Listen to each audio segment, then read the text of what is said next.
William Gargan stars as Barrie Craig, confidential investigator.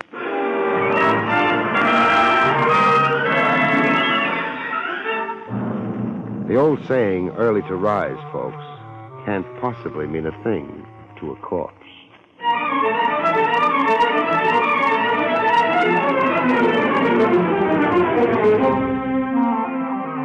Your Pontiac dealer presents William Gargan in another transcribed drama of mystery and adventure with America's #1 detective, Barrie Craig, confidential investigator.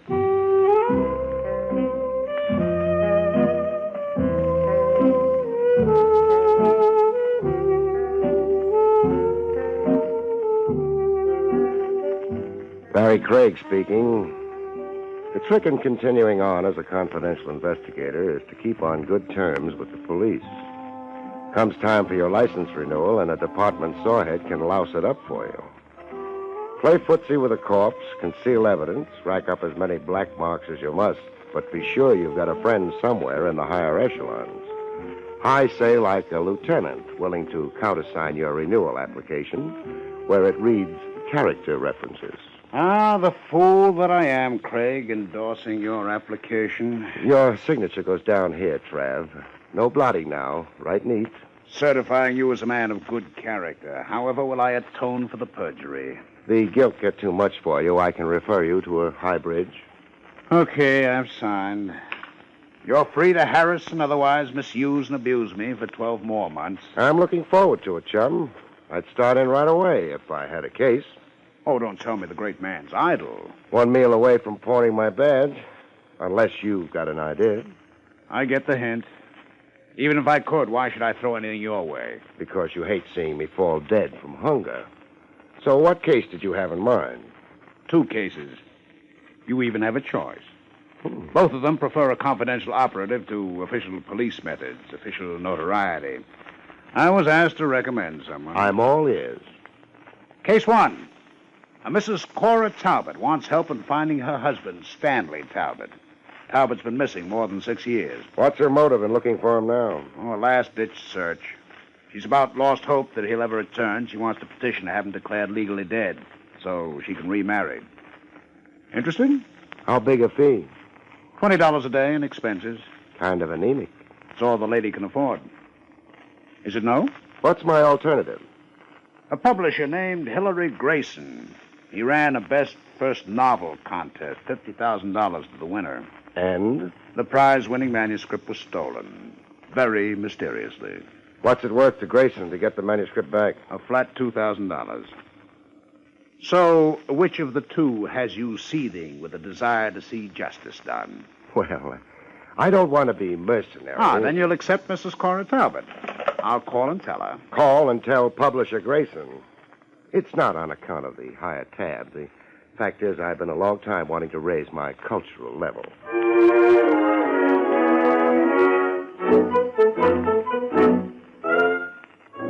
The publisher Gerson had more body than any one guy needed.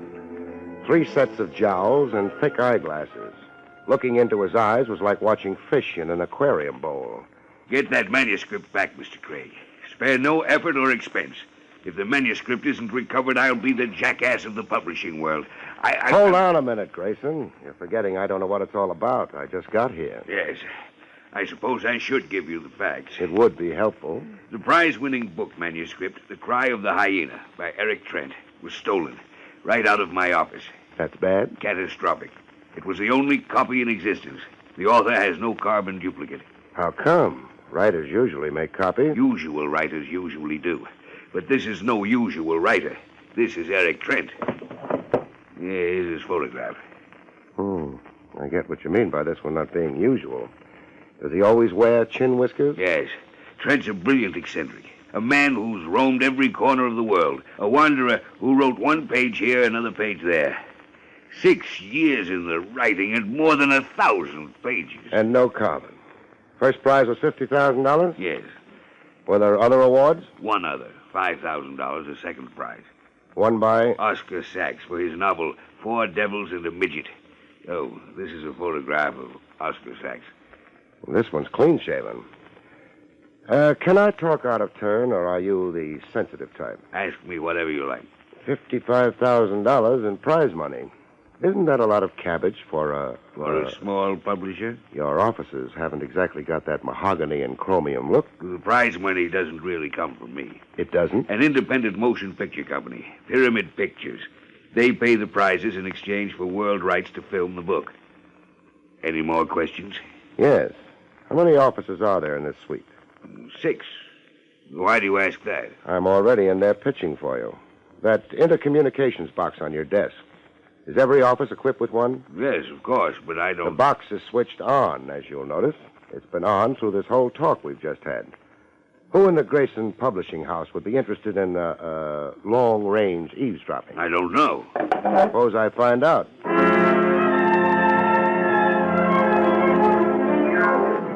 But I didn't find out.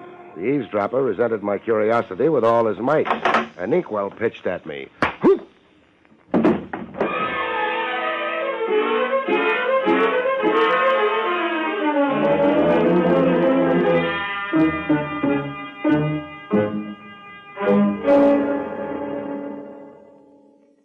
Ladies and gentlemen, have you driven a great new 1952 Pontiac?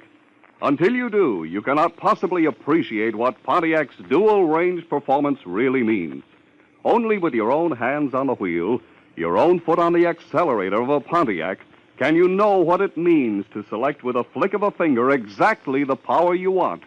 Tremendous get-up-and-go in traffic, or smooth, easy-going, gas-saving cruising on the open road. The great new Pontiac gives you this kind of performance because Pontiac has, for the first time, combined the 3 essentials of top-flight performance in one great car. First, a terrific high-compression Pontiac engine. Second, the wonderful new General Motors dual-range hydromatic drive. Third, Pontiac's new high-performance economy axle. It's this great powertrain which makes dual-range performance, giving you exactly the power you want, when you want it, where you want it. Remember, only the new Pontiac has dual-range performance. Only your Pontiac dealer can show you this engineering masterpiece. Before you consider any new car, be sure you visit your nearest Pontiac dealer. See the new Pontiac. Drive it yourself. You won't be very many miles down the road before you heartily agree that dollar for dollar, you can't beat a Pontiac. And now back to Barrie Craig.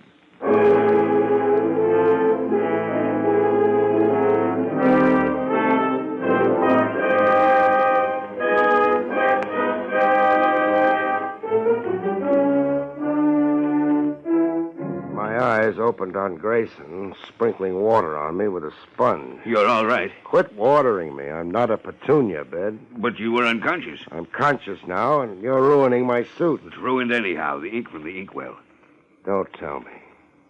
Red ink yet. My fee's gone up, Grayson. Up? $2,000 plus $49.75, the price of this suit.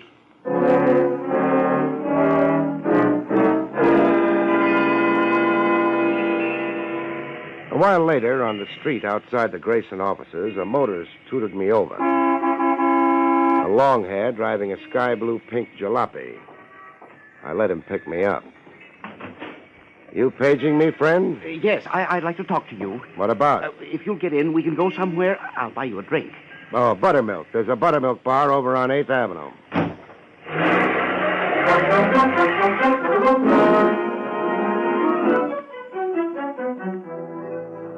In the buttermilk bar, we had a chat for the books. I'm Oscar Sachs. I know that. I saw the photograph of you in the Grayson publishing offices. Oh?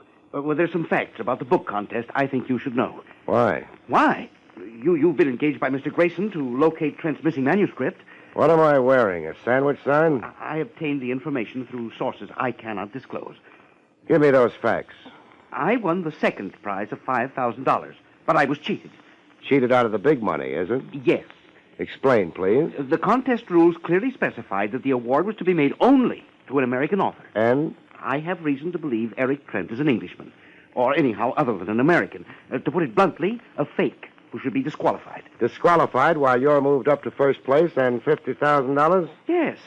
Let's have your bill of particulars. Well, for one thing, Trent's way of talk. It's as English as the House of Parliament. Another thing, Trent was somewhere overseas on a tramp island, an English possession, when he sent the manuscript in. That summarizes it? Well, there's more. Trent has a tattoo on his right arm. I happened to get a good look at it. It's a tattoo of the British flag. Would an American wear the British flag on his arm? They tell me Benedict Arnold did. You're really out to grab yourself 50 G's. Well, why do you find that so odd, Craig? Just that I thought artists had no money sense. Well, I have, and I'm not apologizing for it. Okay, I've got your point of view, Oscar. Oh, yes, one little thing remains. Hold out your hands. Hold out Do what Papa asks.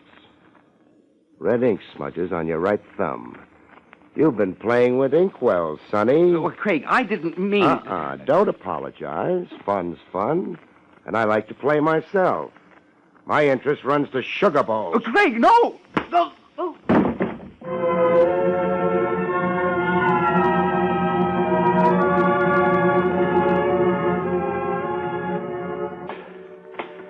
Eric Trent's address, furnished me by Grayson, was a rickety studio walk-up.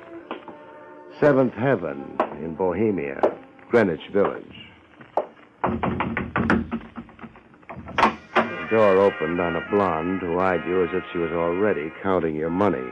Hiya. Hello. This is 6D, isn't it? That's what it says on the door. It's my astigmatism. Is Eric Trent in? No, but I am. Baby, I'm not a gentleman caller. So who's tough luck, would you call it? Come in. Trent said for you to wait if you simply had to see him. Trent expected me? Yeah. That Mr. Grayson, the publisher, he phoned and said you might be over. You're Barrie Craig, the detective, he said. Barrie Craig, confidential investigator. I'm Judy. Judy Joy. Well, come on in. I won't bite you. I was waiting for you to make that promise. I live right next door in 6E. I come in here to play the radio. Mine's out of order. Oh. That's Bummy Fiegelspan's orchestra you're hearing. Oh. It's on every day this hour. Mm-hmm. I get simply dilapidated if I miss hearing Bummy. Come again. Did you say dilapidated? Yeah. Dilapidated, like frazzled. You know, fractured. Or were you correcting me on the words? Oh, no. Eric's always correcting me on the words. Imagine me keeping company with a real live author type. Sure I can. I can even imagine 50,000 reasons. Huh? What'd you say? Oh, there's Eric now. Eric? Ah, Judy. On the sofa's Barrie Craig, the investigator. I've been keeping him here for you. Thank you, Judy. Now, if you'll leave us alone. Sure. I've got a slip to press anyhow. Nice meeting you, Mr. Craig. I was floored myself. Excuse me while I shut off the musical background.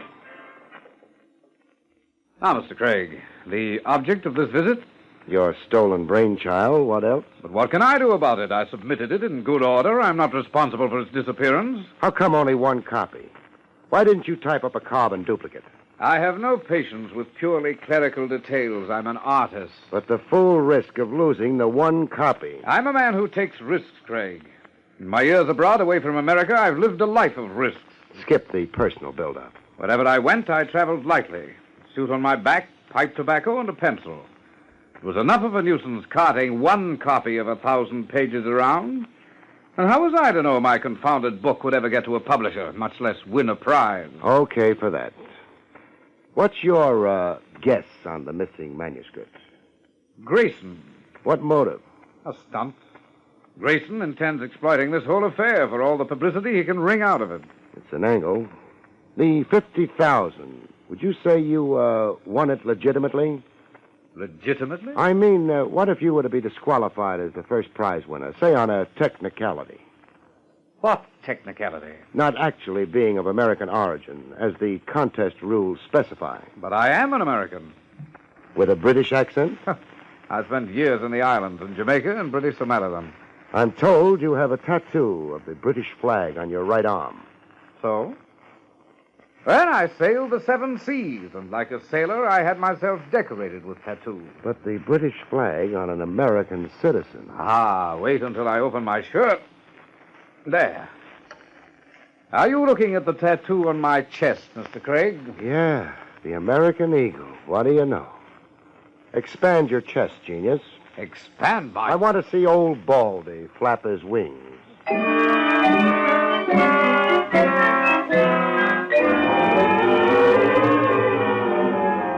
The first break in the case developed over the phone. I was in my office, soaking my feet. Barrie Craig speaking. Craig, this is Gerson. What gives? It's about the stolen manuscript. Listen carefully. Shoot. A hoodlum named Mike Kelsey got in touch with me.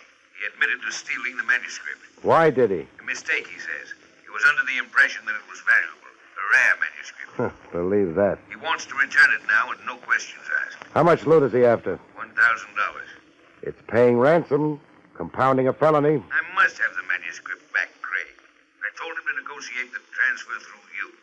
You're representing me in the matter. Where's the 1,000? I'm sending the money over to you with cash by messenger. You're to meet this Mike Kelsey in the tavern, the Flying Horse. Craig, be discreet. Sure, I'll be discreet.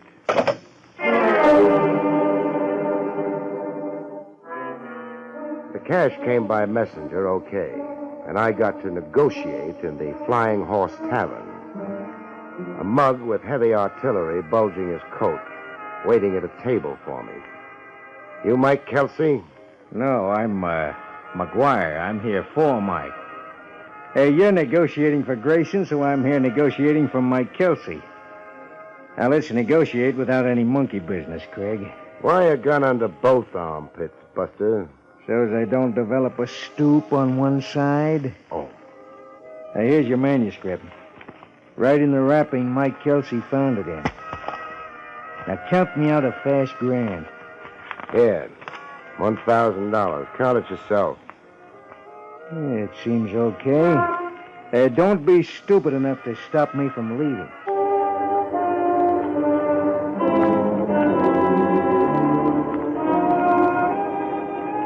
The publisher, Gerson, was out. Would I please call later, a secretary told me. I'd gone back to my office to cool my heels for a while when the phone rang.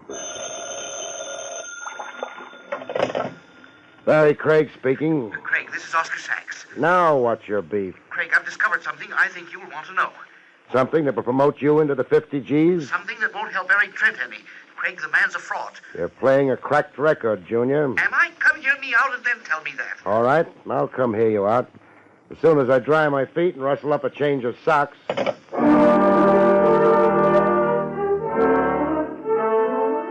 I didn't get to hear Sachs out. To achieve that, I'd first have to perfect a way of communicating with the dead.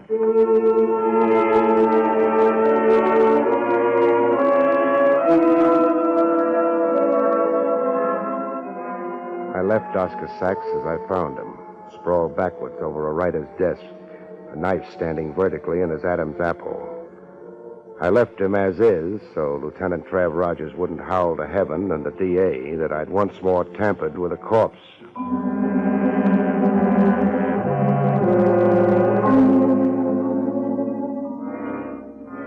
Gerson drooled with joy supreme over the recovered manuscript. This is a load off my mind, Craig. A big load. But it solves nothing. Who stole it and why? And why was Sachs murdered between the time he phoned me and the time I got to his flat? I'll show you the manuscript, Gerson, and then I've got a question. Here. Examine it and then tell me. Is this the same manuscript that was stolen? The same? Why, sure it is. The Cry of the Hyena by Eric Trent. Examine the manuscript, not just the title page. Study a few sample pages. Yeah. It's the same. You'll swear to that? On a stack? No. No, I won't swear. You've detected something? Some changes? Yes. I think yes. For one thing, this copy is cleaner. The edges of the pages aren't so ragged from handling. As you remember them to have been. Yes, even the title page looks altered now. I remember a burn here in the upper right corner near the author's name. A burn like from an accidental cigarette ash. I'm convinced. This isn't the copy that was stolen. But what can it mean? I aim to find out. Gerson. Yes? Phone Eric Trent. Get him to come here to your office on some pretext. But why? so I can have the run of his studio without Trent being the wiser or being present.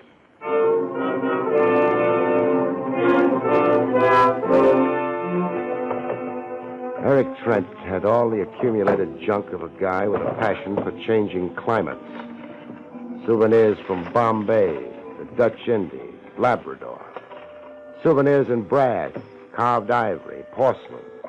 And in the bottom bureau drawer, a manuscript. The Cry of the Hyena, with a cigarette burn on the title page. Eric Trent had stolen his own manuscript. I had the evidence in hand, but keeping it wasn't going to be so simple. A lady was against it. A lady healed with a gun twice the size of her dainty lotioned hand. Miss Judy Joy. Yes, Mr. Craig. It's Judy Joy. Through the convenient connecting door? I heard noises in here, and I made it just in time to catch a burglar. Drop that manuscript. You charm me into it. Want a word of advice, beautiful? No. I thought you would. Ring off Eric Trent as fast as you can flick your glamorous eyebrows. You're crazy. Being true to Trent's an awful waste of war paint. Now, What are you trying to tell me? that Trent's value on the hoof has just been slashed by about $50,000. He won't get the money? Neither will you get the money. You're a liar. The Dutch uncle. I'd hate to see you dragging your gorgeous chassis up the river Sundays, visiting ye author in the big house. Pour me a drink. Still making with the gun? Aimed at your head while we wait for Eric. The stuff's on that coffee table there. The soda bottle's right alongside it. Okay, I'll play bartender. Say when? When? How much soda? Just a squirt. That's enough. Spot more, huh? Just enough to dampen your spirits? Had enough? She's no good. Move down here.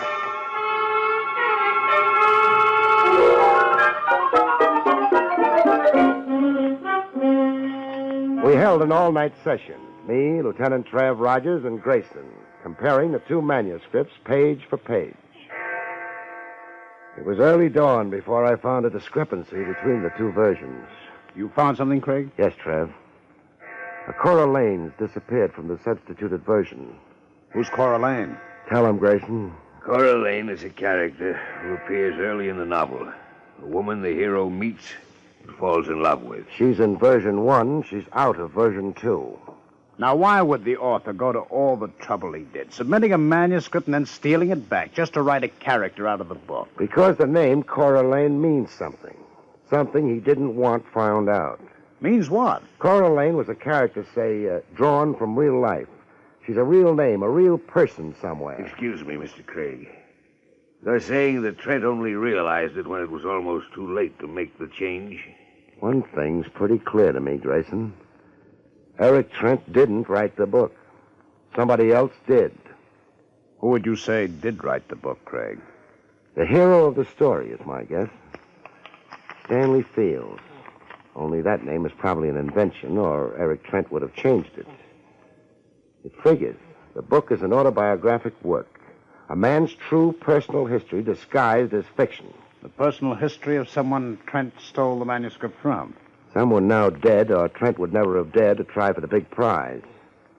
Trav? Yes. Arrest Eric Trent. Book him for the murder of Oscar Sachs. You're sure? Sachs tumbled to some of the truth, and Trent shut him up. Trent was also behind the Mike Kelsey red herring. That was a trick to throw dust in our eyes. Arrest Trent, Lieutenant. And when that little chore's over, check police files and directories for a Cora Lane. Go to it, Trav. On this one, I'm making you a gift of the headlines.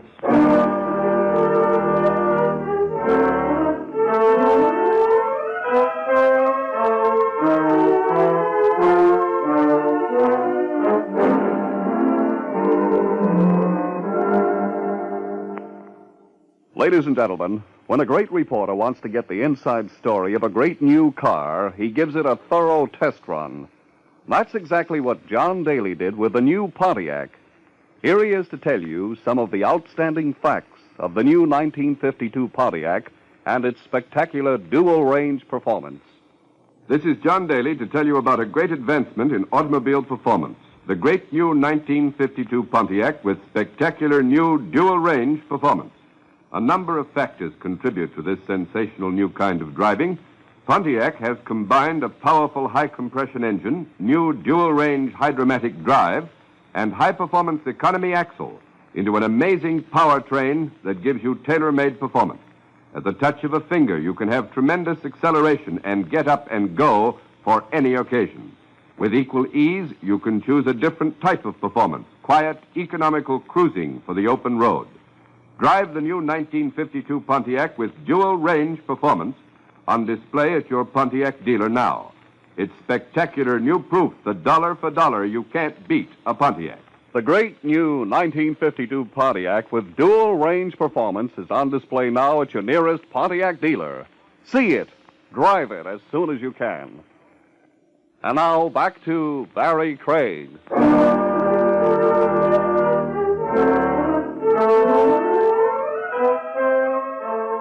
It took 2 days for Trav to get back to me.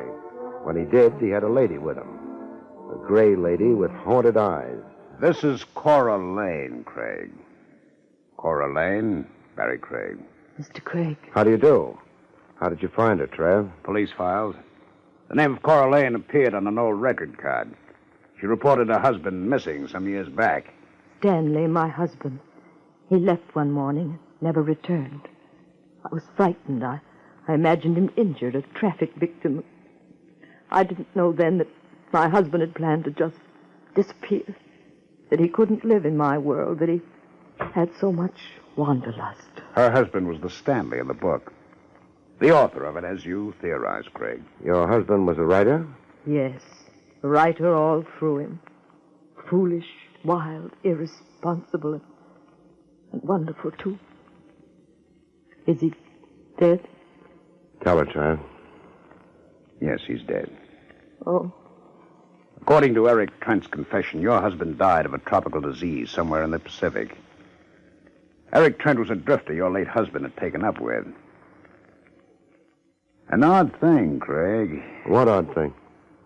I offered you one of 2 cases the other day. Why bring that up now? You took one, but you solved both. What? Cora Lane is the maiden name of Mrs. Stanley Talbot. Mrs. Cora Talbot. Not the $20 a day in expenses deal I passed up. Yes. As it turned out, you found her missing husband. A gray lady, Trav, and all-around loser. Her life hasn't been good. Her life needs fixing. Mrs. Talbot? Yes, Mr. Craig. We're taking a ride, you and me. A ride? Cross town. You've been poor, but now you're rich. That book of your husband's, The Cry of the Hyena, there's $50,000 coming to you. And I'm going to stand over Gerson while he makes out that check. Good night, folks. See you next week.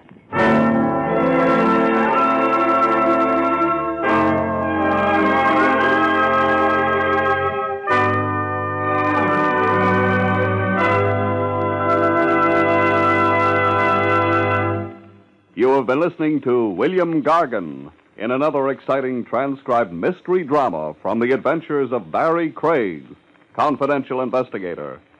Tonight's story, The Paper Bullets, was written by John Robert. Next week, it's the strange story of Death and the Purple Cow, about which Barrie Craig has this to say. Next week, I lose a client before I get him. A man dies in a hamburger joint, and a purple cow turns out to be neither a cow nor purple. See you next week, folks.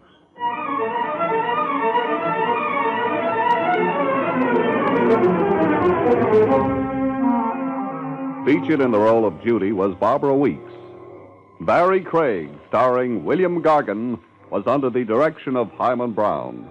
This is Don Pardo speaking.